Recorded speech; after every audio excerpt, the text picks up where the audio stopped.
The Pro Football Hall of Fame's Ralph Hay Pioneer Award is presented periodically to individuals who have made significant and innovative contributions to our game.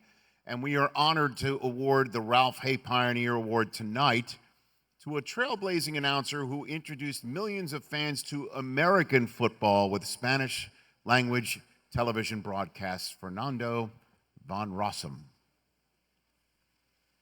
467 espectadores. Wow. Macán con el pase completo. Touchdown! Antoine Balding! The voice of Fernando Von Rossum filled for years and years the television screens of NFL broadcasts in Mexico. He brought the NFL close to the Mexico audience, not only delivering with excitement and emotion, but also educating the audience that was in that time still being introduced to the sport. Bueno, pues aquí este libro se me hizo muy interesante para el día de hoy, donde habla de dónde se inició el juego de fútbol americano aquí en México. ¿Y de cuándo? Football, with its universal language, found a very special translator in Fernando, making it understandable even for those not familiar with its details.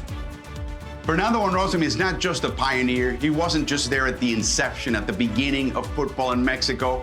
He endured. And you don't work for 50 years if you're not good, if you don't adapt, if you stay ahead of a very sophisticated audience. He was able to do that. That, to me, is probably the most outstanding achievement in that long career. His legacy in the development of the NFL in Mexico and Latin America is undeniable.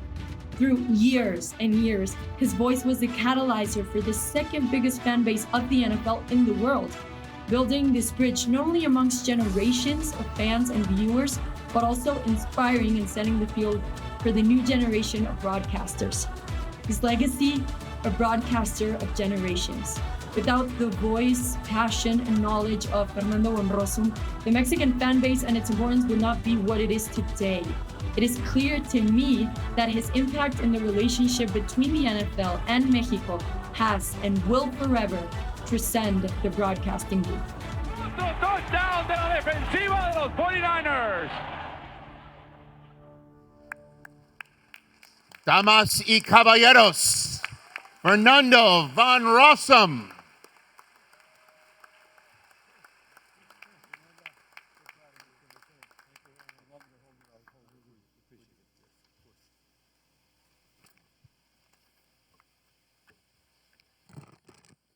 Commissioner Goodell, President Porter, ladies and gentlemen, good evening, buenas noches a todos.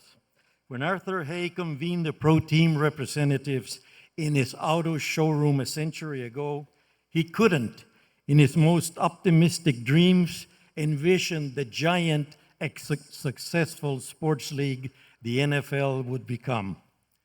Even less would a 21-year-old engineering student sitting alone in a television studio in a northern Mexican city conceive of one day standing here to receive the prestigious award that carries his name.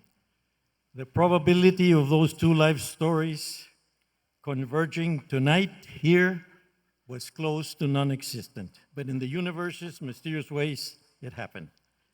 So feeling greatly honored and deeply appreciative to the Pro Football Hall of Fame, I accept this distinguished award, not only in my name, but of all my colleagues who labor every day to bring the interesting life of the NFL to the fans in the Spanish language.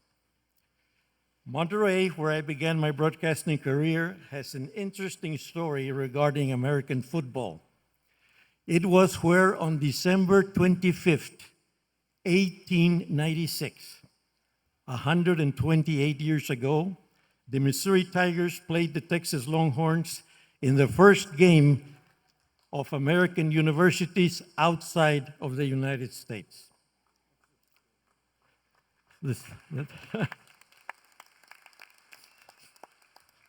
I refrain from giving you the score because I have a dear friend that played for the Longhorns here.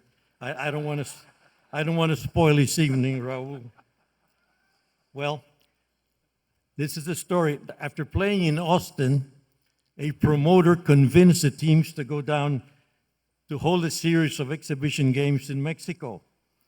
So the teams got on a train, went down to Monterrey, played a game, then went to Mexico City, played another 2 games. The problem was they did not inform their schools or got permission from the universities to go across the border, gallivanting down to Mexico, playing exhibition games. They just disappeared for a month. Once they got back, there were consequences, coaches were fired and all that, but that's another story. What I wanted to do was link the 2 cities, Monterrey and Mexico City, because that was a key to opening the NFL to Mexico.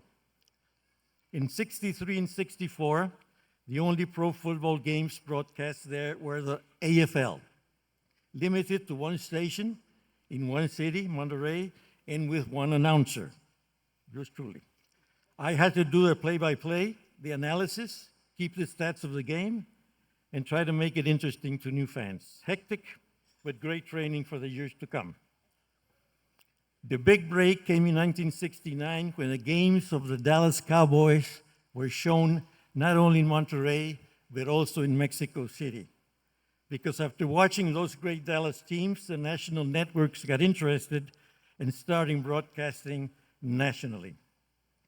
Those first years were challenging as we had to teach the game and the rules to new fans while not boring the established viewers.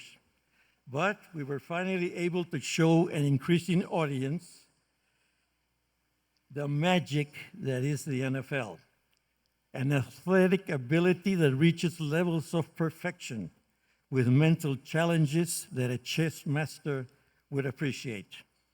I used to say that games were physical chess matches, and that's what we have today, an international league with fans all around the world. We announcers just ride the wave that the NFL has created. Broadcasting like football requires a team effort. You do not get to the finish line alone. I got here on the shoulders of my father, who showed me English, and my father who taught us football, and my mother who taught us English at an early age. On the shoulders of my family, who endured the constant absences required by the job. On the shoulders of my colleagues, many of whom I shared the booth with. And of course, on the shoulders of millions of great Mexican fans who accompanied me over the decades. I am grateful to them all. Before finishing, I beg your indulgence that I can briefly address them in Spanish. Agradezco sinceramente al Salón de la Fama del Fútbol Americano Profesional la honrosa distinción de este premio. La recibo también en nombre de mis queridos colegas, hombres y mujeres, que se esfuerzan diariamente para llevar la historia de la NFL a los aficionados en nuestro idioma español. Igualmente lo recibo para los leales y conocedores aficionados de México que me hicieron el favor de acompañarme durante tantos años. Y un agradecimiento muy especial para Raúl, Ricardo, Álvaro, Lalo y el grupo que hicieron posible el evento y el suceso de esta noche. So, in closing, thank you again, Pro Football Hall of Fame, for this great honor, and my best wishes to the NFL in its second century of existence. Thank you all very much. Muchas gracias.